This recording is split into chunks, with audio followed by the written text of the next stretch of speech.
We've talked of mulching, but what can you use to mulch your pepper gardens after you've transplanted your pepper into the main garden?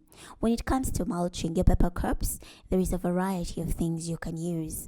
These can range from chopped leaves, straw, compost, wood chips, and many more.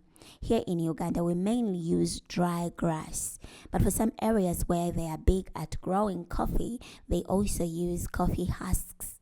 Whichever you choose to use or whichever you have access to use to mulch, the important thing is to make sure your mulch is not hiding insects which are harmful to your pepper.